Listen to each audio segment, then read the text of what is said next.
오늘 우리가 보고 있는 이 말씀 사도행전 1장 12절부터 26절 말씀을 보잖아요. 우리가 이제 그 수련회를 가게 되면 이제 사도행전 말씀을 이제 2장부터 이렇게 쭉 보겠죠. 말씀 듣고 또 집에서 하고 이렇게 하면서 나누게 될 텐데, 저의 역할은 오늘 이제 오면서 제가 이제 생각했던, 설교할 때 어떤 마음으로 설교를 해야 될까 생각을 좀 했을 때, 사도행전 1장의 어떤 전반적인 내용들이 좀 어떻게 흘러가는지 이런 것들을 좀 잘 이해하시면 좋겠다 이런 생각이 좀 들었어요. 그래서 이제 본문을 좀 살펴보면서 이 내용들이 어떤 내용인가, 그리고 어떤 것들을 우리가 좀 이해해야 되는가, 우리가 성경을 앞으로 또 이제 수련회 가가지고 연구할 때 어떤 것들을 미리 사전에 이해하고 연구하면 좋을까, 이제 이런 것들을 좀 염두에 두면서 설교를 들으시면 좋을 것 같습니다. 사도행전 1장은 크게 이제 두 부분으로 크게 나뉘죠. 1장 1절부터 11절, 그리고 12절부터 26절 이렇게 나뉘죠. 아주 이제 중요한 두 가지 사건으로 이렇게 딱 나뉘어지는 거예요. 그 1장 1절부터 11절은 예수님의 승천 사건이죠. 예수님의 승천 사건.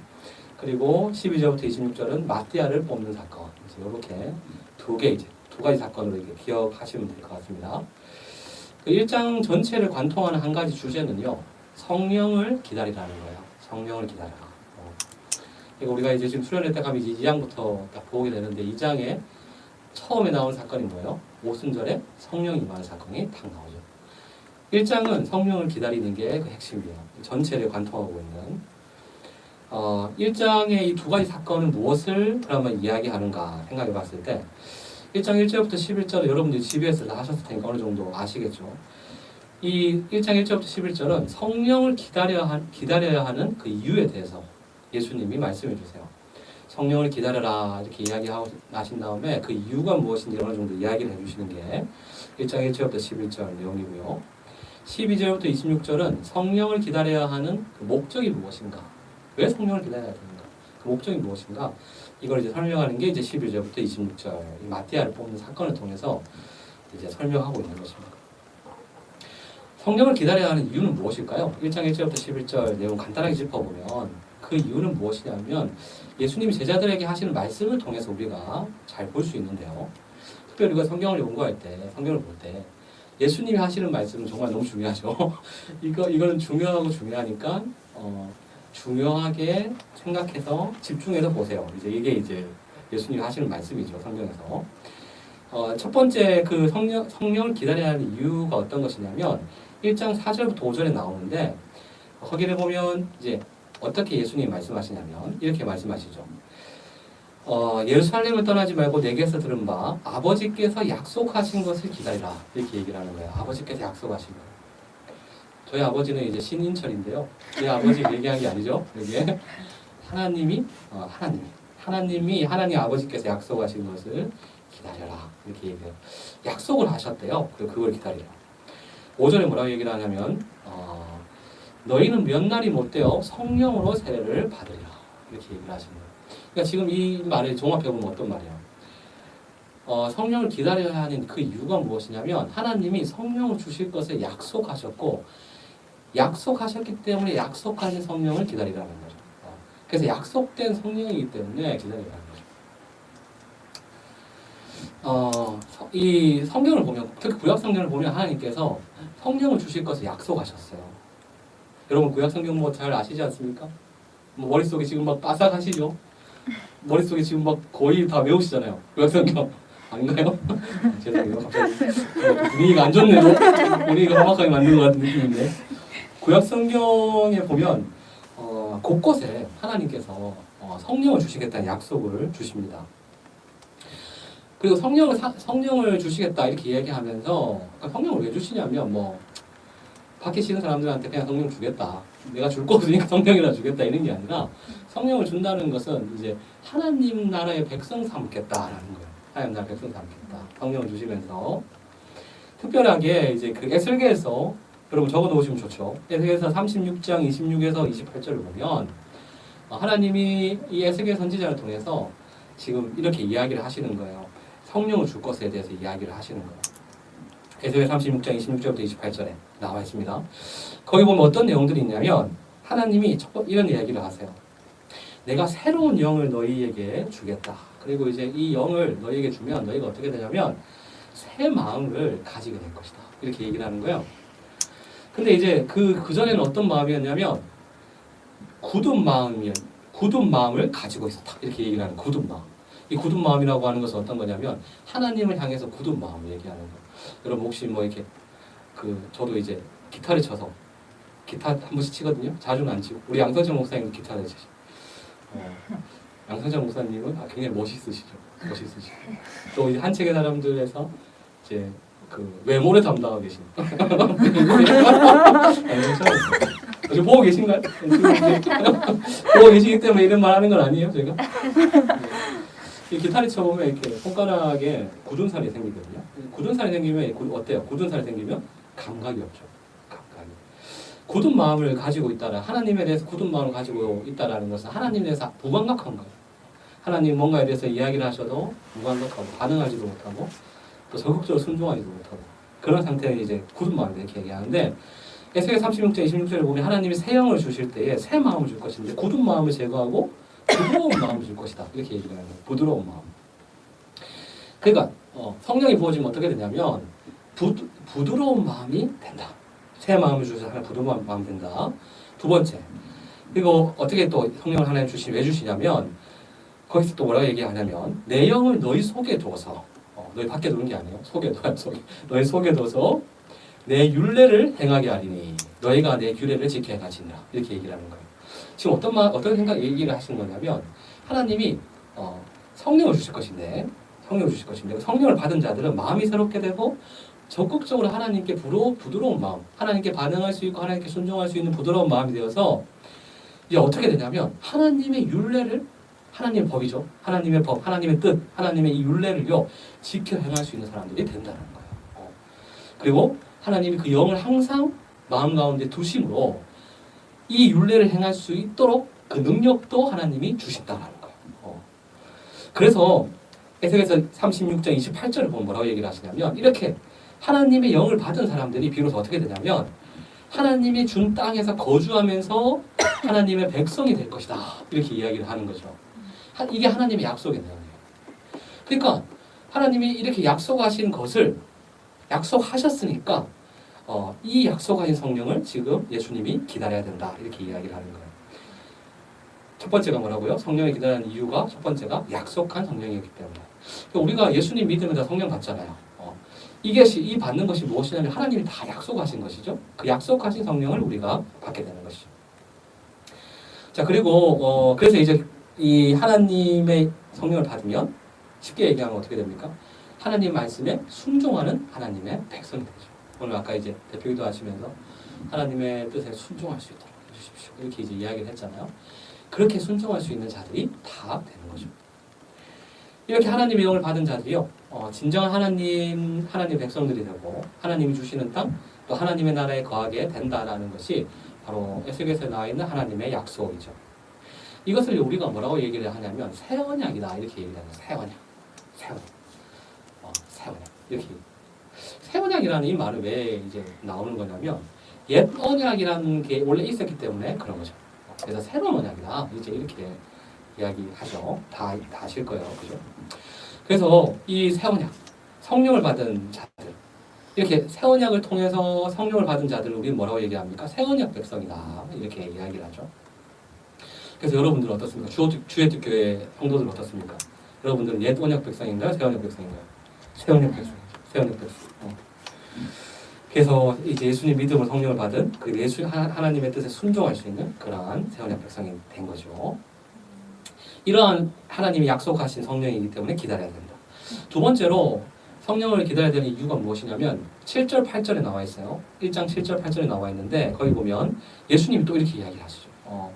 뭐라고 이야기를 하시냐면 성령이 특히 8절을 보면 성령이 너희에게 임하시면 너희가 권능을 받는다는 거예요. 능력을 받는다는 거죠. 권능을 받고 예루살렘과 온 유대와 사마리아 땅 끝까지 이르러 내 증인이 되리라. 이렇게 얘기해요.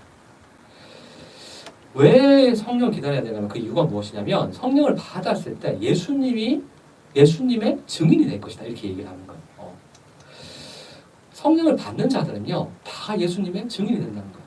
예수님의 증인. 예수님이 어떠신 분이신지 알리는 그 증인이 된다는 거죠. 이 예수님이 증인이 된다는 건 어떤 거냐면요. 예수님이 어떠신 분이신지를 이제 가르치는 거죠. 가르치고 알리고 선포하는 그러한 증인이 되는 거죠. 복음이신 예수님을 알리는 게 되는 거죠. 이 누가복음 24장 46에서 49절 이런 데 보면요. 제가 근데 지금 말씀을 막 전하면서 좀 말씀이 좀 빠르죠 제가 이야기하는 게. 괜찮나요? 괜찮으면 됐습니다. 제가 지금 막 설교를 준비하면서 설교 준비하다 보니까 설교 분량이 좀 많아졌어요. 좀 많아져가지고 이제 요거를 이제 빨리 해야겠다. 근데 준비는 했기 때문에 빨리 하긴 해야겠다. 이제 생각해서 마음이 급하게 막 움직이는 것 같아요. 이 예수님의 증인이 된다는 것은 어떤 걸 얘기하는 거냐면 누가복음 24장에 그게 좀 나와 있는. 누가복음 24장 46에서 49절을 보면 이렇게 나와 있어요. 예수님이 증인이 된다는 게 예수님의 증인 된다. 이것은 무엇이냐면 이렇게 돼 있어요. 46절 누가복음 24장 46절을 보면 이렇게 돼 있어요. 그리스도가 고난을 받고 제3일에 죽은 자 가운데 살아갈 것과 47절에 그의 이름으로 제사함 받게 하는 회개가 예루살렘에서 시작하여 모든 족속에게 전파될 것이 기록되었으니 48절에 너희는 이 모든 일의 증인이라 이렇게 얘기를 합니다. 예수님의 죽으심과 예수님의 부활 이것을 전파함으로 이것을 들은 자들이 어떻게 됩니까? 죄사함 받고 회개하게 하는 그러한 증인으로서 이러한 이 복음을 모든 족속에게 전파하는 바로 그 증인이 된다는 거죠. 그래서 예수님이 증인이 된다는 것은 복음을 전함으로 복음을 듣는 자들이 회개하고 돌이키게 하는 그런 증인입니다. 구약에서부터 하나님의 백성들은요, 하나님을 모르는 열방이 하나님을 알고 하나님께 돌이키게 하는 증인으로 하나님이 사실 부르셨거든요. 구약에서부터 그래요. 하나님 구약의 이스라엘 백성들을 이렇게 하나님 선택하시고 하나님 백성 삼으실 때요. 하나님이 무엇을 원하셨냐면 그 하나님의 백성들을 보고 하나님을 모르는 자들이 하나님을 알고 하나님께로 나아오는 하나님께로 돌이키는 하나님만이 유일한 신이시고 하나님만이 유일한 구원자이신데 그 하나님께로 나오게 하는 그러한 증인으로서 하나님의 백성들을 삼으시거든요. 근데 구약에서 이제 이스라엘 백성들은 이러한 역할들을 잘 감당하지 못했어요. 사도행전 1장 1절부터 11절은 이렇게 성령을 기다려야 하는 이유에 대해서 말씀하고 있습니다. 그것이 무엇이라겠죠? 하나님이 그의 백성 삼으시기 위해 약속하신 것이 성령이라 그랬고, 그리고 성령을 받은 하나님의 백성들은 모든 민족이 회개함으로 돌이키게 하는 예수님의 증인이 된다라는 거죠. 그래서 지금 여기 우리 주애특교회에 계신 분들은 어떻습니까? 새언약 백성으로서 하나님이 약속하신 성령을 받은 자들이고, 그래서 하나님의 이 부드러운 마음으로 또 성령을 힘입어서 하나님의 뜻 가운데 순종할 수 있는 그런 자들이 다 된 것이고, 여러분들 자체가 이제 어떠한 역할들을 감당하는 거냐면 예수님의 증인이 되는 거죠. 예수님의 증인이 되는 거죠. 그래서 구원의 길은 오직 유일한데 그 유일한 구원의 길, 하나님을 알게 하고 예수님을 알게 하는 그 구원의 길로 돌이키게 하는 그 증인의 역할을 여러분들이 감당하시는 거예요. 그래서 여러분들이 이제 한 주를 살아가시면서 여러분들이 계신 곳에서 그 증인의 역할을 다 감당하고 있는 거죠. 자, 그래서 그러면 이제 1장 12절부터 26절.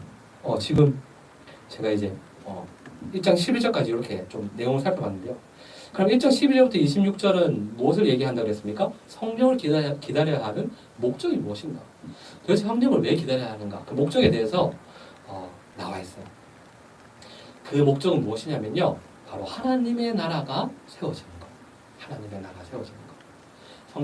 성령이 오시는 것은요. 다른 것이 아니라 하나님의 나라를 세우시기 위해서. 그 하나님의 나라를 세우시기 위해서 오시는 겁니다. 약속된 성령을 받는 것과 그리고 예수님의 증인이 되는 성령을 받아서 예수님의 증인이 되는 그런 것도요. 사실 하나님의 나라가 세워질 때 반드시 일어나는 일 중에 하나죠. 사도행전 1장 3절을 보면 예수님이 약속된 성령을 받을 것이다. 그리고 예수님의 증인이 될 것이다. 이런 이야기를 하면서 그 전에 먼저 어떤 이런 내용들이 나와 있죠. 1장 3절을 보면 부활하신 예수님께서 40일 동안 그 제자들에게 보이시면서 무엇에 대해서 이야기를 하셨냐면 하나님 나라의 일을 말씀하셨다. 이렇게 이야기를 했어요. 하나님 나라의 일을 쭉 이야기하시면서 이제 끝으로 이제 이야기를 승천하시기 전에 이야기를 하신 내용이 뭐였어요? 약속된 성령을 받을 것이다. 그 성령을 받으면 예수님의 증인이 될 것이다. 이 이야기를 하셨다는 거죠. 그래서 예수님은 하나님 나라의 일을 말씀을 하시면서 성령을 받아야 되는 이유에 대해서 말씀하셨다는 거죠. 그래서 사실 오늘 우리가 보고 있는 본문 사도행전 1장 12절부터 26절에 나오는 그것이요. 사도행전 1장에 성령이 오시는 그 아주 중요한 어떤 목적을 다 담고 있는 거죠. 그것이 무엇이라 그랬어요? 바로 성령 오시는 그 목적은 하나님의 나라가 세워지는 것이다 라는 것을 이야기한다. 그렇게 이야기했습니다. 그래서 사실 이것만 기억하셔도 돼요. 오늘 설교 지금부터 안 들으셔도 돼요. 지금부터 안 듣고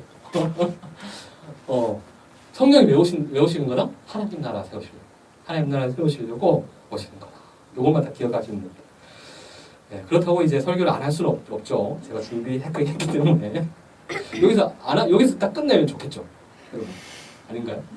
계속 했으면 좋겠습니다. 저는 이제 제가 그 유초등부 애들 사역을 좀 오래 했거든요. 유초등부 사역 오래 하고 그 다음에 중고등부 사역을 한 7년 하고 이렇게 했었는데 이게 설교를 지금 한 20분 했거든요. 제가 20분 하면 이렇게 벌써 이제 마음이요 이렇게 좀 뭐라고 할까 빨리 끝내줘야 되나 약간 이런 마음들이 있어요. 그 사역을 오래 하다 보니까 15분 20분 설교하면 이제 많이 했다 이런 생각을 하는데 네 그래서 설교를 좀 더 하겠습니다. 사실 이제 지금 이제까지 서론했거든요. 서론 이게 서론이고 이제 본론이 이제 우리 오늘 보게 되는 이 본문을 우리가 보게 되는 거죠. 사도행전 1장 11절부터 26절 이 사건은 그냥 사건을 딱 보면 무엇을 이야기하는 사건이냐면 마띠아를 뽑는 사건이죠. 마띠아를 뽑는 사건. 이 마띠아를 뽑는 사건을 통해서 지금 성령이 임하시는 목적으로서 바로 그것이 하나님 나라를 세우는 것이다 라는 것을 이야기하려고 한다라는 거예요. 이 세 부분으로는 이 오늘 본문을 좀 보면 될 것 같은데 12에서 14절을 보면 성령을 기다리며 기도하는 11명의 사도에 대한 이야기가 나옵니다. 성령을 기다리며 기도하는 11명의 사도. 그리고 15절부터 22절을 보면요. 베드로가 가룟 유다를 대신할 12번째 사도를 뽑아야 한다고 이야기해요. 특별히 21절, 22절을 보면 우리가 뽑아야 되는 사도의 조건에 대해서 이야기합니다. 사도의 조건에 대해서. 딱 잘 설명을 하는 거죠. 그 다음에 23절부터 26절에는 12번째 사도로 누구를 뽑냐면 마띠아를 뽑아요. 마띠아. 그런 이야기로 이렇게 구성되어 있습니다. 이렇게 마띠아를 뽑는 그 이야기가 바로 오늘 본문의 이야기죠. 사도행전 본문 한번 들어가서 볼게요. 내용이 어떤지 한번 살펴보고 오늘 본문의 내용이 어떤지를 한번 차근차근 살펴보고 그 다음에 여러분들이 오늘 본문을 보시면서 좀 유념해서 보면 좋겠다. 그리고 이제 이런 것들 좀 알면 좋겠다 하는 것들을 좀 짚어가면서 본문을 보고요. 그 다음에 메시지를 전하고 오늘 설교를 마치도록 하겠습니다. 자, 12절부터 14절 내용을 보면요. 성령을 기다리며 기도하는 11명의 사도들이 나오죠. 이 제자들이요. 감람원이라는 산으로부터 예루살렘으로 이렇게 돌아왔어요. 12절을 보면요. 그리고 이제 이 산은 예루살렘에서 가까워 안식일에 가기 알맞은 길이다. 이렇게 이야기를 하죠. 안식일에 가기 알맞은 길이다. 이거는요. 안식일에는 사실은 유대인들은 오래 멀리 이동하지 않았어요. 여러분 혹시 멀리서 오신 분이 계십니까? 여기까지? 혹시 얼마나 걸리셨나요? 교회까지 오시는? 20분. 20분. 우리 구세주 자매 얼마나? 20분. 20분. 옆에 있는 자매 얼마나? 한 50분. 50분. 얼마나 걸리셨나요? 저도 오늘은 20분. 20분. 20분 거리에 계시는군요. 저도 한 20분 걸렸거든요. 저 자매가 되게 멀리서 오셨네요. 그렇죠? 근데 이제 유대인들은 이렇게 사실 우리는 뭐 멀리서 와도 되고 가까운 데서 와도 되고 사실 아무 상관없죠. 근데 유대인들은요 이렇게 안식일에 그들이 이제 안식일을 지키잖아요. 그 유대인들의 안식일은 토요일인데 유대인들은 안식일에 이동하는 거리가요 1km였대요. 1km만 딱 이동할 수 있었대요.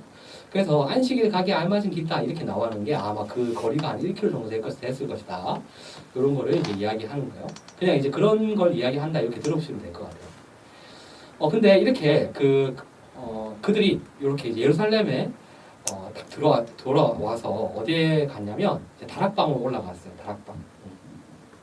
우리가 이제 다락방 생각하면 굉장히 좁은 곳을 생각하잖아요. 다락방은. 그리고 이제 아주 뭐 짐 같은 거 쌓아두거나 이런 거 생각하는데 유대인들의 다락방은 아주 넓은 공간이었습니다. 아주 많은 사람들이. 그래서 이제 지금 오늘 또 본문을 쭉 보다 보면 이제 120명이 모였었다 이렇게 이야기할 정도로 아주 넓은 공간이었죠. 근데 이제 이 다락방에 이제 올라갔는데요. 그 올라가서 보니까 지금 누가 있습니까? 베드로, 요한, 야고보, 안드레와 빌리, 도마, 바돌로메 이렇게 이름들이 쭉 나열되고 있어요. 13절에 쭉 나열되고 있어요. 11명의 제자들의 이름이 나열되고 있는데요. 11명이죠. 여러분 이거 살려보셨습니까? 안 살려보셨죠? 살려보면 11명이에요. 11명이 있었다 이렇게 이야기 안 하고요. 제자들의 이름이요 하나하나 다 나열되고 있어요. 그리고 누군지를 분명하게 이야기하죠. 특히 이제 뭐 이런 데 보면 셀롯인 시몬, 야고보의 아들 유다 이런 말들까지 언급하면서 이 사람이 분명하게 누구였는지를 정확하게 이야기하고 있습니다. 그래서 이제 뭐 우리가 잘 아는 것처럼 예수님의 제자 중에 예수님 배신한 제자는 가롯 유다였잖아요. 가롯 유다였는데 가롯인이었다. 이제 뭐 이런 말이라 그러더라고요. 가롯인 유다. 이제 이런 말인데 가롯 유다가 아니라 여기에 모인 유다는 어떤 유다냐면 야고보의 아들 유다다. 이렇게 이야기하면서 이 여기에 모인 11명의 제자가 누구인지를 명확하게 지금 이야기하고 있는 거죠. 세알려 보세요. 나중에 꼭 11명이에요. 11명이 모였습니다. 11명이 모였습니다.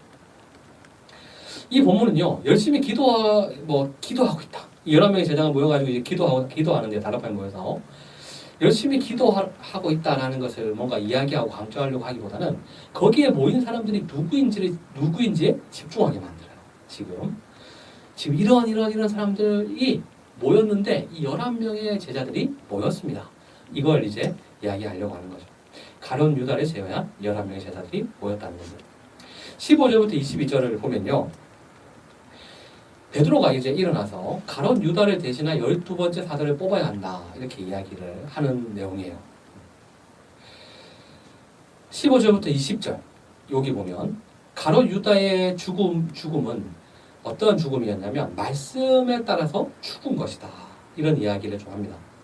베드로가 일어나서요. 유다가 죽은 일이 그냥 죽은 것이 아니라 성경이 이루어진 것이다. 라는 것을 지금 설명해 주고 있어요. 15절 16절을 보면 거기에 뭐라고 되어 있냐면 모인 무리의 수가 약 120명이 되었죠. 그렇게 나와 있죠. 그래서 지금 다락방에는 120명의 사람들이 모였어요. 우리가 이 다락방은요 보통 어디라고 지금 여러분 혹시 들으셨습니까? 교회 다니면서 마가의 다락방이다 이런 얘기 들어보셨죠? 마가의 다락방. 실제로요 성경에는 이 다락방이 누구의 다락방인지 언급되어 있지는 않아요. 그럼 이제 왜 여기를 마가의 다락방이라고 이야기하느냐 그렇게 했을 때 사도행전 12장 12절을 보면요 이런 말이 있어요. 요한의 어머니 마리아의 집에 가니 뭐 거기에 다락방에 모였는데 요한의 어머니 마리아의 집이었다 이런 말이 있는데요. 그냥 들어만 놓으세요. 별로 중요한 게 아닌데 혹시 이제 연구하다가 혹시 이거 마가의 다락방 아니에요? 막 이런 얘기 나오면 이제 혹시 알아놓으시라고. 성경에 정확하게 마가의 다락방이다 이렇게 얘기는 없는데 마가의 어머니 마가의 어머니 마리아의 집에 모였다 이제 이렇게 얘기하면서 거기서 기도했다 이렇게 얘기를 하니까 그곳이 아마 마가의 다락방이었을 것이다. 뭐 이런 이야기를 그냥 전해지고 있는 거예요. 그냥 명확하게 이것이 마가의 다락방이다 이런 말은 없습니다. 어쨌든 근데 다락방에 이렇게 모였어요. 쓸데없는 얘기를 하고 있죠. 이렇게 근데 120명 사람들이 이렇게 모였습니다. 그 다락방에 모여가지고 120명 사람들이 모여가지고 이렇게 있는데 기도하고 예수님께서 성령을 기다려라. 성령이 보여줄 때까지 너희가 기도하고 기다려라 이렇게 얘기했으니까 열심히 기도하고 있었어요. 그때 베드로가요 그 형제 가운데서 딱 일어났습니다. 베드로는 나서기 굉장히 좋아하는 것 같아요. 딱 일어났어요, 여러분. 상상해 보세요. 120명이 막 열심히 기도하고 있는데 사실 이게 굉장히 민폐 아닌가요? 기도하고 있는데 갑자기 딱 일어나가지고는 지금 한마디 딱 하는 거예요.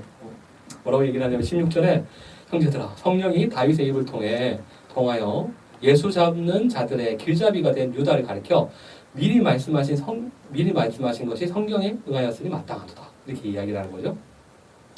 뭐 어떤 이야기를 하고 있는 거냐면 여러분 지금 유다가 죽었는데 이 유다가 죽은 것은 다윗이 다윗의 입을 통해서 성경이 말하고 있는 그것이 이루어진 것입니다. 이렇게 이제 이야기를 하는 거죠. 유다는 원래 사도직을 맡은 자였죠. 그렇지만 예수님을 팔아 넘긴 이 싹스로 그 어떤 밭을 샀어요. 그 밭을 샀는데 그 밭에서 처참하게 죽었죠. 오늘 본문을 보면 그것이요 무엇을 이야기하는 것이냐면 시편 말씀이 이루어진 것이다. 이렇게 이야기를 하고 있는 거예요. 17절부터 이제 그런 이야기들이 쭉 나오는데요. 그 설명들이 나오죠. 이 사람은 본래 우리 수 가운데 참여하여 이렇게 얘기를 하죠. 이 직분의 한 부분을 맡았던 자다. 우리 수 가운데 참여하여 12명의 사도의 수 안에 들어와서 사도로서의 직분을 맡았던 자인데 그 가로 유다가 어떻게 됐냐면 18절에 불의의 삭스 받고 예수님 팔고 이제 삭스 받았잖아요. 그 삭스로 밭을 샀어요. 밭을 사고 몸이 곤두박질 쳤대요. 몸이 막 곤두박질 쳐서 어떻게 이제 곤두박질 쳤는지는 정확하게 잘 모르겠지만 몸이 곤두박질 쳐서 배가 터져서 창자가 다 흘러나갔다. 굉장히 좀 그렇죠. 징그럽죠. 성경이 이제 분명하게 이제 이 사실에 대해서 지금 유다가 어떻게 되는지를 지금 상세하게 설명을 하고 있는 거죠. 그래서 배가 다 터져가지고 창자가 다 흘러나와서 그 밭에 다 그 예수님을 팔아서 산 삭스로 산 그 밭에 다 흐르게 된 거예요. 이 일이 예루살렘에 사는 모든 사람들에게 알려져서 그들의 말로는 그 밭을 뭐라고 얘기를 했냐면 아케다마다 이렇게 얘기하는데 그 뜻은 무엇이냐면 피밭이다 이렇게 얘기를 하는 거죠. 예수님을 팔아서 삭스로 산 그 밭이 피밭이 되었다. 지금 이렇게 얘기를 하는 거죠. 근데 이것이 어떤 건 사실 이제 이런 이야기를 통해서 이제 불의한 어떤 가룟 유다의 말로가 어떠했는가 이런 것들을 좀 보여주고 있죠. 예수님이 팔았던 그 말로가 어떠했는가 이런 것들을 좀 보여주면서 근데 더 중요한 것은 어떤 거냐면 20절에 나오는 것처럼 이것이 이제 시편의 말씀이 성취된 것이다. 이렇게 얘기를 하는 거예요. 시편의 말씀 성취된 거. 시편에 기록되었을 때 어떻게 기록되어 있냐면 그의 처소를 황폐하게 하시며 거기 거하는 자가 없게 하소서 하였고 또 일렀으되 그의 직분을 타인이 취하게 하소서 하였도다. 이렇게 나와 있다는 거예요. 그의 거처를 황폐하게 하시면 이거는요. 시편 69편 25절에 기록되어 있어요. 시편 69편 25절에 그의 처소를 황폐하게 하시며 기록되어 있고 그 다음에 그의 직분을 타인이 취하게 하소서 이거는요. 시편 109편 8편에 기록되어 있습니다.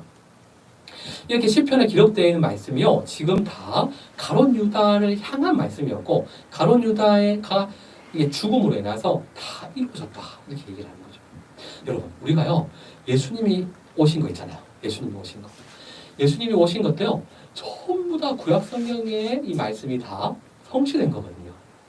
그냥 예수님이요. 어느 날 탁 오신 그런 게 아니라 하나님이 구약 성경에 예수님에 대해서 다 약속하셨고요. 그래서 우리가 구약 성경을 연구하는 것도 굉장히 중요한 게 구약 성경을 보면서 하나님께서 예수님이 어떻게 약속하셨는가 이런 것들을 잘 살펴보는 게 되게 중요하죠. 하나님이 약속하신 것을 반드시 이루시는 분이거든요. 하나님은 하나도 1.1라도 하나님이 약속하신 것을 이루지 않는 게 없어요. 근데 예수님이 오신 것도 다 하나님이 약속하신 대로 오신 거고 약속하신 것을 이루기 위해서 오신 것이고 우리가 성령을 받는 것도 하나님이 약속하신 그 성령을 받는 거죠. 이렇게 구약 성경에 예언되었던 하나님이 약속하신 그 모든 것들이 다 이루어지는데 유다의 죽음도요. 사실 하나님의 구약 성경을 통해서 미리 약속하신 것, 미리 예언하신 것이 이루어진 것이다. 그렇게 이야기를 하는 거예요. 지금 이러한 것들을 통해서 하나님이 약속하신 것들은 반드시 이루어지고 그리고 우리가 이제 이 제자들 생각할 때 유다는 12명의 이 제자였는데도 불구하고 12명의 사도였는데도 불구하고 아주 중요한 직분을 받았는데도 불구하고 왜 죽었지? 왜 예수님을 배신했지? 이런 생각들을 하잖아요. 근데 그거 역시 무엇이었다는 거예요? 하나님의 약속을 통해서 이루어진 것이다. 그것도 사실은 다 약속된 거였다라는 것을 이야기하는 거예요. 여러분, 우리가요 이런 것들 통해 좀 생각해 볼 수 있는 그런 게 좀 있는 것 같아요. 하나님의 약속은요 결코 멈추지 않아요. 하나님은 성경에 약속하신 것들을 반드시 이루세요. 우리가 볼 때요 하나님은 정말 약속을 이루실까? 하나님은 정말 계신가? 우리가 이제 힘들고 어려울 때 그런 생각들을 하잖아요. 마치 하나님이 안 계신 것처럼 마치 이런 생각들을 하죠. 근데 여러분 하나님은 약속하신 것들은 다 이루셨고요. 그 약속하신 것을 이루신 그것이 무엇이냐면 예수님이 오신 것이고, 약속하신 것을 이루신 것이 바로 우리가 성령을 받은 것이. 우리 자체가 약속의 어떤 뭐예요? 약속이 이루어진 어떤 그런 모습들이죠. 우리 자체가.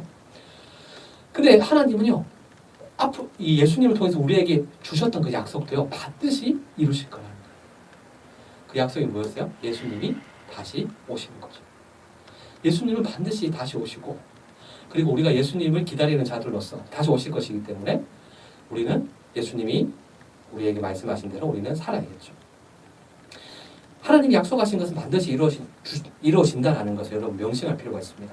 여러분이 살아가시면서 어떤 상황이 발생하든지 하나님의 약속은 반드시 이루어진다. 하나님 그 약속을 이루신다. 이것을 믿고 붙드는 게 너무나 중요한 것이죠. 가룟 유다가 죽은 것도요, 하나님의 약속이 이루어진 것이다 라는 거예요. 이러한 일도, 이러한 좋지 않은 일을 할지라도 하나님이 약속하신 것, 하나님이 계획하신 대로 다 이루어진 것이다 라는 것을 이야기하는 거죠. 그리고 이제 21절부터 22절을 보면요, 물론 이제 다윗이 이 시편을 기록했는데, 다윗이 이 시편을 기록할 때는 가룟 유다를 몰랐잖아요. 가룟 유다를 모르고 이 시편을 기록했죠. 성령 하나님께서 이 다윗에게 시편을 기록할 수 있는 지혜를 주시고 다윗이 시편을 기록하게 됐는데, 비록 다윗은요 유다를 염두에 두고 기록한 것은 아닐 테지만 그 기록은 사실 유다를 향한 하나님의 예언이었던 거죠. 그 하나님께서 예언하신 대로 가룟 유다는 죽게 되었다라는 것을 이야기하고 있습니다. 자, 그래서 이제 그러면 이제 베드로는 이제 이런 이야기를 하고 난 다음에 이것이 다 하나님의 예언이 성취된 것이기 때문에 우리는 그냥 한 명의 사도를 이렇구나 하면서 그냥 뭐 힘들어하고 이렇게 할 필요 없고, 이것이 다 하나님의 약속하신 것이 이루어진 것이기 때문에 우리는 이제 어떻게 해야 되냐면 가룟 유다를 대신할 사도를 뽑아야 된다. 이제 이 이야기를 하는 거예요. 21절, 22절을 보면요, 이 부분이 이제 오늘 본문의 또 중요한 부분인데, 21절, 22절을 보면 가룟 유다를 대신할 사도가 어떠한 사람을 뽑아야 되는가, 이런 것들을 그 사도의 조건에 대해서 21절, 22절에 이야기하고 있어요. 뭐라고 이야기하고 있냐면, 사도는 어떤 자들을 뽑아야 되냐면 요한의 세례로부터 우리 가운데 올려져 가신 날까지, 예수님이 승천하신 거죠. 요한의 세례. 여러분 우리 성경을 보면 예수님이 처음 시작할 때, 예수님 처음에 공생애. 그러니까 예수님은 30살까지 보통 이제 우리가 얘기할 때 30살까지 개인적인 삶을 살아가시다가, 사적인 삶을 살아가시다가 집에서 이제 어머니 마리아도 돌보고, 그리고 이제 또 개인적으로 하시는 일들, 이런 것들 하시면서 살아가시다가, 혹시 나이가 지금 30대 초반이 계신가요? 30대 초반? 30대 초반이세요? 그러시구나. 죄송합니다. 나이를 물으면 안 되는데. 괜찮아요, 여러분. 저는 40대예요. 괜찮아요. 30대 초반. 네. 예수님도 이제 30대 초반에 죽으셨. 이런 말 하면 안 돼요. 아무튼 이제 예수님께서 이렇게 30살부터 33살까지, 가끔씩 제가 이렇게 약간 삼천포에 좀 빠지는 이런 게 있는데 이해하세요? 30살부터 33살까지 이제 공생애, 모든 사람들을 위한 삶을 살아가시죠. 이 공생의 기간부터 지금 요한의 그 공생의 기간을 시작할 때 예수님이 뭘 하셨냐면 요한에게 세례를 받으셨잖아요. 우리가 아는 것처럼 요한에게 가서 세례를 받으셨잖아요. 그래서 요한이 예수님을 알아보고, 예수님 누군지 알아보고, 감히 제가 어떻게 예수님께 세례를 줬단 말입니까? 막 놀라는 장면들 아시잖아요. 그 요한의 세례를 받으면서 예수님 공생이 시작하셨는데요. 그러면서 이제 요한의 세례로부터 우리 가운데 올려져 가신 날까지, 예수님 부활 승천하신 그런 날까지 주 예수께서 우리 가운데 출입하실 때에 항상 우리와 함께하던 사람 중 하나를 세워야 된다. 이렇게 얘기를 하는 거예요. 이게 첫 번째 사도의 조건이에요. 예수님의 공생의 전 기간과 승천하시기까지를 함께한 사람.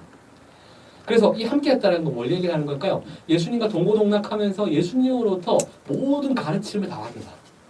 예수님으로부터 모든 가르침을 다 받은 사람. 그러한 사람이 되어야 된다. 그리고 실제로 예수님이 가르치신 대로 죽으시고 부활하시고 승천하셨기 때문에 그 가르치신 것을 실제로 눈으로 다 목격한 사람. 그러한 사람이 사도가 돼야 된다. 이게 첫 번째 사도의 이제 조건이었고요. 둘째는 어떤 걸 얘기를 하는 거냐면 22절에 쭉 계속 이어서 나오는 것처럼 우리와 더불어 예수께서 부활하심을 증언할 사람이 되게 하여야 하리라. 이렇게 얘기를 하는 거예요. 두 번째 조건은 사도들과 함께 예수님의 부활을 증언할 사람이 되어야 된다. 이렇게 얘기를 하는 거죠. 예수님의 공생의 정기간을 함께함으로 예수님으로부터 직접적으로 가르침을 다 받은 사람. 그리고 그것을 눈으로 목격한 사람. 두 번째로는 예수님의 사도들과 함께 예수님의 부활하심을 증언해야 되는 사람. 그 얘기를 하고 있는 겁니다. 예수님께 직접 가르침을 받고 눈으로 목격하여서 부활의 복음의 증인이 될 수 있는 사람, 그러한 사람이 되어야 된다는 거예요. 이게 사도로 되어야 된다는 거죠. 바로 다른 것이 아니라 복음으로 예수님의 복음으로 교회를 세울 수 있는 사람, 그러한 사람이 바로 사도가 되어야 된다. 사도를 뽑는 조건이다. 이렇게 이제 지금 이야기하고 있는 것입니다. 자, 이제 거의 다 끝나가요. 23절부터 26절. 23절부터 26절을 보면요. 12번째 사도를 이제 뽑는 장면이 나오는 거예요. 자, 이제 지금 이제 사도를 뽑아야 되는 모든 어떤 조건들이 다 이야기되었어요. 그래서 이제 12번째 사도를 이제 뽑기만 하면 되는 것이죠. 그 뽑는 장면이 23에서 26절에 나옵니다. 먼저 유다를 대신할 사도로서 21절부터 22절의 조건에 부합하는 사람이 2명 지목됐는데요. 누가 지목되냐면 바사바와 마띠아가 지목됩니다. 바사바와 마띠아. 그리고 나서 이제 기도하여 제비를 뽑아서 마띠아를 얻게 되는 것이 오늘 거기에 나온 이야기죠. 23에서 26절에. 여러분, 제비를 뽑는 것은요, 하나님의 뜻을 묻는 행위예요. 하나님의 뜻을 묻는 행위. 거기에 이제 모인 사람들 중에 딱 보니까 이 베드로가 말한 조건에 부합하는 사람이 2명이 딱 있었던 거예요. 그게 바사바와 마띠아였죠. 만약에 한 명밖에 없었다면, 그런 사람은 그 사람이 이 사람밖에 없기 때문에 이 사람이 사도가 되겠구나, 이제 이렇게 했을지 모르겠어요. 근데 21절, 22절에 이 조건에 부합하는 사람을 살펴보니까 그들 중에 바사바와 마띠아 2명이 있었던 거예요. 그러면 이제 사도는 이제 2명을 그냥 일꾼은 많으니까 일할 사람 많을수록 좋으니까 2명 뽑읍시다, 2명. 그래서 막 이렇게 우리 같으면 그렇게 할 수 있잖아요. 우리 같으면 이제 막 이 사람도 뽑고 저 사람 뽑고 좋죠. 합시다. 막 이제 이렇게 하겠죠. 근데 그렇게 하면 안 되는 거예요. 그렇게 하면 안 돼요. 한 명만 뽑아요. 한 명. 지금 12사도의 수에 들어가는 것이 그만큼 중요한 거예요. 그리고 뭔가 더 뽑고 많이 뽑을 필요가 있는 것이 아니라 그 수를 채우는 게 그만큼 중요한 거죠. 그래서 그 수에 들어갈 한 사람만 뽑아야 됐어요. 그래서 기도하여서 제비로 이제 마띠아를 뽑게 되는 거죠. 하나님이 과연 누구를 뽑기를 원하시는가? 이제 이런 것들을 하나님이 뽑으시는 사람은 누구인가? 이런 것들을 그 하나님의 뜻을 묻는 행위가 바로 제비를 뽑는 것이었습니다. 오늘날에도 이 성령의 공동체인 교회는요, 어떤 중요한 결정을 할 때 기도하고 투표하죠. 여러분. 그래서 이제 이렇게 교회에서 어떤 목회자를 이제 주회도 교회도 이제 쭉 이렇게 가다가 나중에 또 이제 교회가 이제 나중에 한 오랜 시간이 지나다 보면 직분자를 뽑아야 되고 이렇게 하는 일들이 생기잖아요. 그렇게 되다 보면 이제 성령의 공동체인 교회가 투표를 하게 되죠. 투표를. 그 투표를 한다라는 것은 우리가 민주주의이기 때문에 투표합시다 이런 걸 얘기하는 게 아니라 성령의 공동체에 성령 하나님이 함께 하시기 때문에 우리에게 성령 하나님 주시는 그 마음에 따라서 우리가 투표해서 얻은 결과는 하나님의 뜻이다라는 것을 우리가 인정하는 그러한 것이죠. 그래서 중요한 것은요, 26절에 마띠아가 뽑혀서 11사도의 수에 들어가게 되었다라는 그 말이에요. 26절에 보면요, 그 얘기가 나오죠. 제비를 뽑아 마띠아를 얻으니 그가 11사도의 수에 들어가니라. 이렇게 이제 오늘 본문이 마치고 있습니다. 그러니까 가롯 유다를 대신할 12번째 사도가 이제 마띠아가 되었다. 그렇게 이야기를 하는 거죠. 우리가 이 세 가지 어떤 질문을 한번 던져볼 필요가 있을 것 같아요. 이제 지금 본문의 내용은 다 살펴봤고요. 세 가지 질문을 통해서 이제 오늘 메시지를 한번 알아보면 좋을 것 같아요. 첫 번째 질문은 어떤 거냐면 왜 12번째 사도를 뽑는 게 중요한가? 왜 12번째 사도를 뽑는 게 중요해요? 갑자기 성령을 하나님이 예수님 주실 것이다. 성령 기다려라. 이렇게 이제 이야기를 하시고 난 다음에 그 성령 받기 전에 12번째 사도를 지금 뽑고 있어요. 왜 12번째 사도를 뽑는 게 중요한가? 이 질문을 던져볼 필요가 있겠죠. 12는요, 왜 12를 채우는 게 중요하냐면 이 12는 하나님 하나님 나라 백성의 숫자이기 때문이에요. 12는요. 하나님 나라 백성의 숫자예요. 구약의 하나님 나라 백성이라고 할 수 있는 이스라엘 백성들은요. 어떻게 형성이 되었습니까, 여러분? 여러분 잘 아시는 것처럼 그들이 처음에는 어땠습니까? 야곱의 12아들을 통해서 그 12아들이 자식을 낳은 것을 통해서 뭐가 형성됐습니까? 12지파가 형성이 되죠. 12지파가. 이들이 구약의 하나님 나라의 백성이 되었어요. 야곱의 12명의 아들을 통해서 12지파 형성되고 이들이 구약의 하나님 나라의 백성이 되었어요. 신약의 하나님 나라의 백성인 교회는 어떻게 형성될까요? 그것은요. 예수님의 12예수님의 제자인 12사도를 통해서 복음을 듣고 믿음으로 성령을 받은 자들이 바로 신약의 하나님 나라의 백성인 교회가 되는 거죠. 이 구약과 신약의 차이점은요. 구약의 하나님 나라의 백성들은 혈통을 통해 형성되는 하나님 나라의 백성이었다면 신약의 하나님 나라의 백성들은요. 성령을 통해서 형성되는 하나님 나라 백성들인 거죠. 그러나 구약과 신약 모두요. 하나님 나라의 백성을 나타내는 데 있어서 이 10이라는 숫자, 12이라는 숫자는요. 너무나 중요한 숫자인 거예요. 그래서 성경에서는요. 이 10이라는 숫자는 하나님 나라의 백성을 나타내는 숫자인 거죠. 구약에서부터 신약 이르기까지 이 10이라는 숫자가 그것을 나타내는 숫자이기 때문에 이 10이라는 숫자가 너무 중요한 거죠. 우리가 요한계시록을 보면요. 14만 4천 명이다. 이렇게 나중에 그 주님이 다시 오실 때에 새하늘과 새 땅에 들어가게 될 자들이 몇 명이냐면 14만 4천 명이다. 이렇게 얘기가 나오죠. 요한계시록 보면 14만 4천 명. 요게 이제 신천지 2단에서는 14만 4천 명 원래 숫자 14만 4천 명을 채워야 된다 이렇게 얘기를 했잖아요. 14만 4천 명 그들은 지금 14만 4천 명을 딱 그대로 그냥 이해해요. 아직도 숫자로 이해해요. 14만 4천 명으로.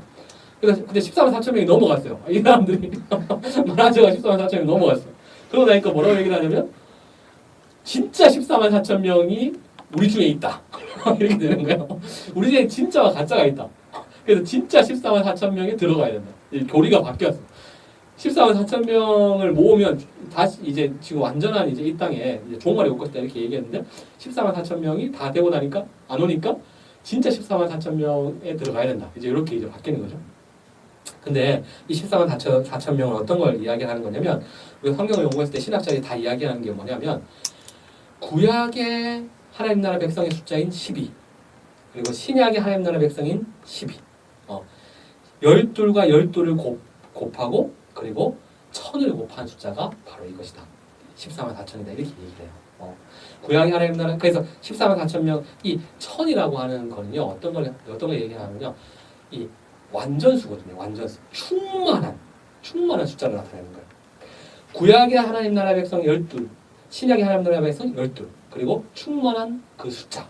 이것을 이제 나타내는 숫자가 바로 14만 4천인 거죠.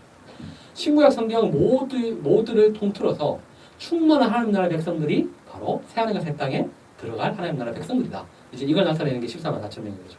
그래서 성경에서는 이 10이라는 숫자가 그래서 너무 중요한 거예요. 왜 중요하다? 하나님 나라 백성의 숫자이기 때문에. 그래서 성령이 타오기 전에 이 하나님 나라 백성의 숫자인 12에 맞게 지금 12명의 사도들이 뽑히는 게 너무나 그래서 중요한 거죠. 자, 두 번째 질문은 이거예요. 왜 성령을 받기 전에 12번째 사도를 뽑는 게 중요한가? 12번째 사도를 뽑는 게 중요한 것은 왜 그렇다 그랬어요? 하나님 나라 백성의 숫자이기 때문에. 그렇다. 그럼 왜 성령을 받기 전에 12번째 사도를 뽑는 게 중요한가? 바로 성령이 오시는 목적이요. 다른 것이 아니라 성령이 심심해서 이렇게 놀러 오시는 게 아니라 성령이 오시는 목적이 하나님 나라를 이루기 위한 것임을 지금 오늘 본문을 통해서 우리에게 보여주려고 하는 거예요. 하나님 나라를 이루기 위한 것. 성령이 오는 목적이 다른 것이 아니라 바로 하나님 나라를 이루기 위한 것이다. 그걸 보여주기 위해서 오늘 본문에서 그걸 이야기하려고 하는 거죠. 성령이 오시기 전에 반드시 준비되어야 했던 것이요. 12사도였죠. 12사도. 그래서 2장에 성령이 오시기 전에 마띠아를 이제 뽑게 되는 거예요. 성령이 오시기 전에. 그래서 이게 이제 이 포인트가 중요한 거죠. 성령 하나님이 예수님께서 1장 1절부터 11절에 기다려라 이렇게 얘기하고 난 다음에 바로 성령 하나님이 오시는 게 아니라 12번째 사도를 채우는 이 사건이 그래서 딱 주어지는 거죠. 12사도가 뽑히는 게 중요한 거죠.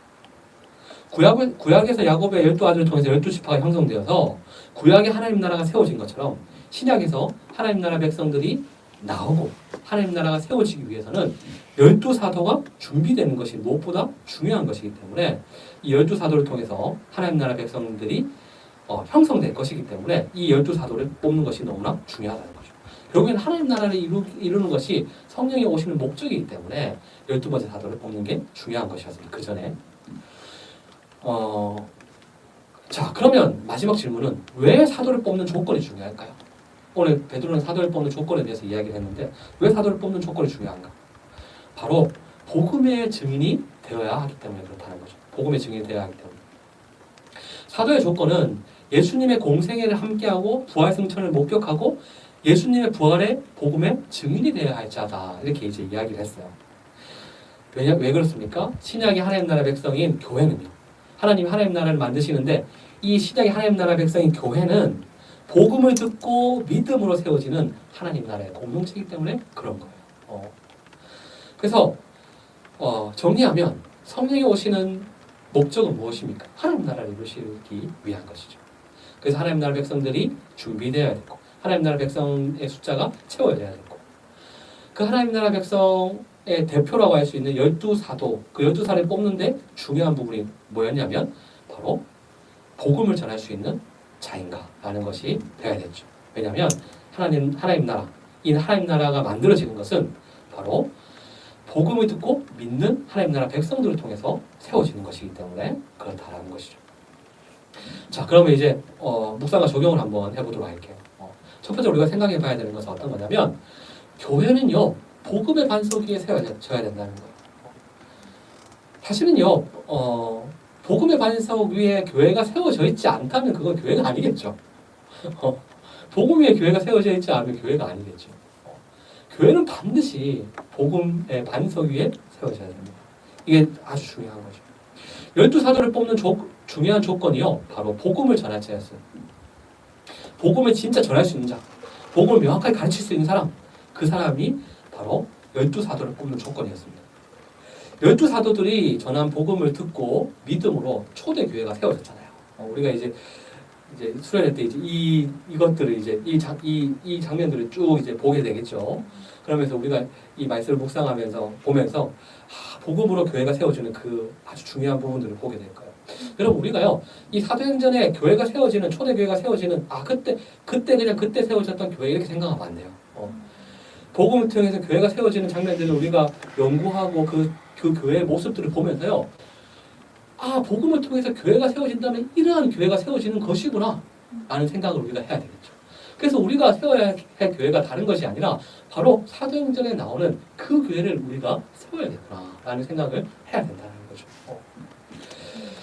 12사도들이 전한 복음을 듣고 이제 믿음으로 교회가 세워집니다.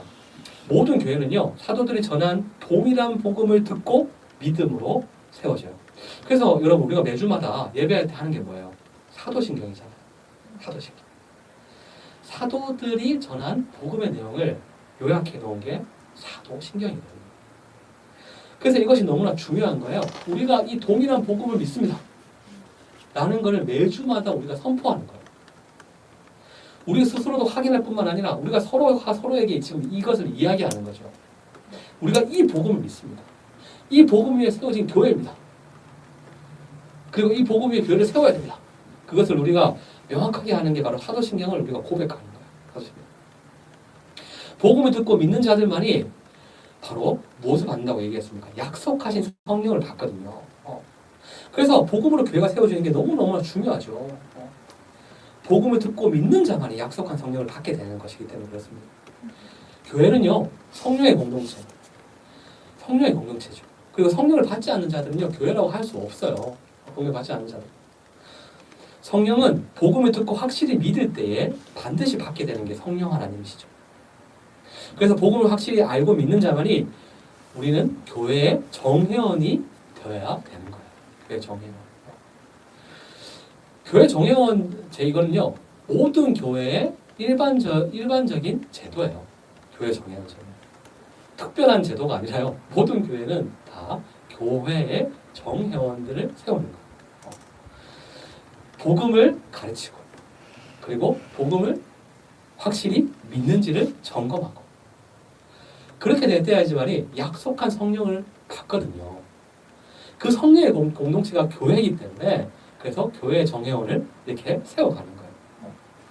그래서 이렇게 교회가 복음을 통해서 세워지는 것이 그래서 너무너무나 중요한 거죠.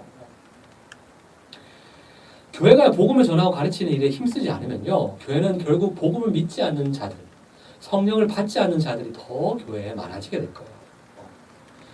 우리는 누가 성령을 받았는지 받지 않았는지 확실히 사실은 모르죠. 우리는 모릅니다. 하지만 복음을 알지 못하고 믿지 않으면 성령을 받지 않았다는 확실한 증거예요. 저는 복음을 알지 못합니다. 저는 복음을 믿지 않는데요. 이렇게 얘기하는 거는요, 그 사람이 성령을 받지 않은 거예요. 그래서 우리는요, 명확하게 이 복음의 내용을 가르치고 전하고 믿게 하는 그것이 너무나 중요하다는 거죠. 때로는요, 복음을 가르치고 전하고 믿게 하는 이 일이요, 힘들고 지치고 그리고 대충대충 하고 싶어질 때가 있을 거예요. 그냥 노는 게 좋고 교제하는 게 좋고 말씀을 가르치고 전하고 그리고 또 전한다고 잘 믿지도 않잖아요. 그죠? 그런 것이 힘들고 어렵죠. 여러분들이 이제 지금 여기 다 결혼하셨는지 모르겠어요. 저는 이제 결혼을 했거든요. 결혼할 때 우리가 배우자를 선택할 때 가장 중요한 게 뭡니까? 가장 중요한 게 이 사람이 성령을 받은 자인지 아닌지를 확인하는 게 가장 중요하죠. 다른 게 중요한 게 아니에요. 그게 가장 중요하죠. 그래서 이 사람이 확실히 이 성령을 받은지 안 받은지를 우리가 확인할 수 있는 방법은 뭐예요? 이 사람이 복음을 정말 알고 있는지, 그 복음을 정말 믿고 있는지, 사도신경에 나와 있는 이 복음의 내용을 분명하게 알고 있는지, 그것을 확실하게 믿고 있는지, 이것을 점검하는 게 너무 중요한 거예요. 결혼할 때 여러분, 뭐 다른 게 중요한 게 아닙니다, 여러분. 다른 게 중요한 게 키 중요한가요? 뭐 그런 게 있더라고. 난 다 포기할 수 있지만 이건 절대 포기 못 하겠어. 그게 뭐야? 키 뭐 이런 얘기하는 사람들 키 뭐. 머리 까진 게 여러분 뭐 중요한 거야? 머리 까진 거? 머리 까진 거 중요한 거야? 머리 까진 거? 내가 다른 거는 다 포기할 수 있지만 머리 까진 거 포기 못 하겠어. 이렇게 얘기하는 사람들 있죠. 여러분 그런 게 중요할까요? 그런 게 중요할까요? 머리 까진 건 한번 생각해볼 필요가 있는 것 같아요. 머리 까진 건 한번. 그걸 한번 생각해볼 필요가 있는 것 같아요. 아니 근데 지금 제가 하려고 하는 얘기가 지금 무엇을 얘기하는지를 잘 생각해보세요. 정말 이 사람이 복음을 믿는 사람인가? 정말 이 사람이 성령을 받은 사람인가? 이것을 확인하는 게 여러분 가장 중요해요. 가장 중요해요. 사실 다른 건 그렇게 중요한 게 아니에요. 어떻게 보면. 지금 제가 설교를 좀 오래 하나요? 되게 오래 하고 있네요 지금. 여러분 다른 게 중요한 게 아닙니다. 지금 이런 이야기들은요 수련회 가면 아마 특강으로 좀 더 이야기해 주실 거예요. 특강으로 지금 연애와 결혼에 대한 특강을 준비하고 있거든요. 그래서 아마 들으시면 아마 그거 들으면서 그렇구나 이런 생각들을 하게 되실 거예요. 우리가 참 그런 배우자를 선택하는 문제가 청년들한테 아주 중요하잖아요. 근데 다른 것보다 이 사람이 정말 복음을 믿는 사람인지 확인하는 게 가장 중요해요. 그래서 정말 괜찮은 사람이 생기고 이렇게 하면 양성찬 목사님을 통해서 복음의 기초를 가르쳐야 돼요. 복음의 기초. 그 사람이 교회를 다니고 있다 하더라도 복음의 기초를 다시 가르치는 이 과정이 중요합니다. 왜냐하면 다시 한번 이 사람의 복음, 이 사람이 믿는 바와 내가 믿는 바를 확인하는 이 과정이거든요. 이것이 너무너무 중요해요. 그래서 좋은 사람이 있으면 양성찬 목사님한테 전화해서 복음의 기초 가르쳐주세요. 같이 배우겠습니다. 이제 이렇게 하는 게 중요합니다. 그래서 이 복음의 반석 위에 교회 세우는 게 힘들고 어렵지만 때로는 지치고 힘들지만 여러분 포기해서 안 돼요. 이 복음의 반석 위에 반드시 교회가 세워져야 됩니다. 두 번째로 교회는요 하나님 나라의 백성이라는 거예요. 교회 자체가 하나님 나라의 백성이라는 거예요. 12는요 하나님 나라의 백성의 숫자입니다. 12사도를 통해서 복음을 듣고 믿음으로 형성된 것이 바로 교회죠.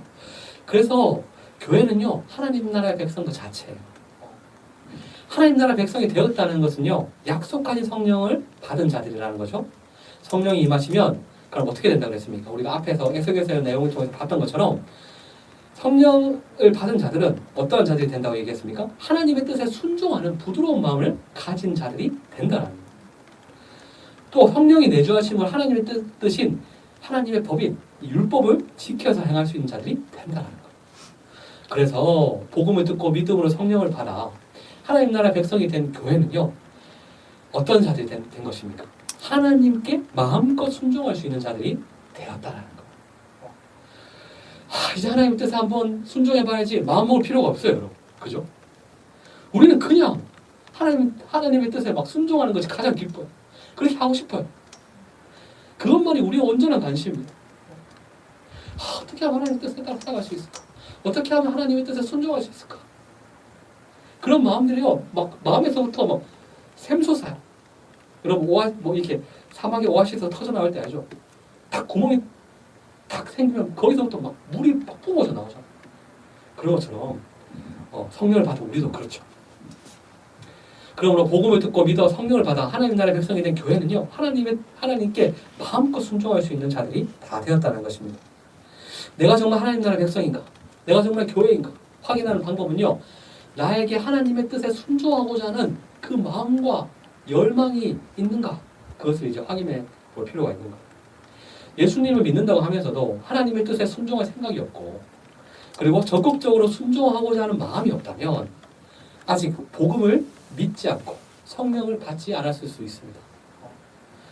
내가 교회가 되었다는 것은요, 세상의 가치를 쫓아 살아가는 세상의 자녀들이 이제 아니에요. 하나님의 뜻에 순종하고 그렇게 살기를 열망하는 하나님 나라의 백성들이 다 되었다는 것. 그것이 바로 교회가 된 것이죠. 세 번째로, 하나님이 교회를 세우신 목적이 뭐라고 했습니까? 바로 하나님 나라를 이루기 위한 것이라고 했죠. 하나님 교회를 세우신 목적은요, 하나님 나라를 이루시기 위한 것이에요. 예수님이 말씀하신 대로 약속하신 성령을 받고 예수님의 증인이 되는 것은요, 하나님 나라의 일이라고 그랬어요. 이 모든 것이 하나님 나라의 일이라고 했어요.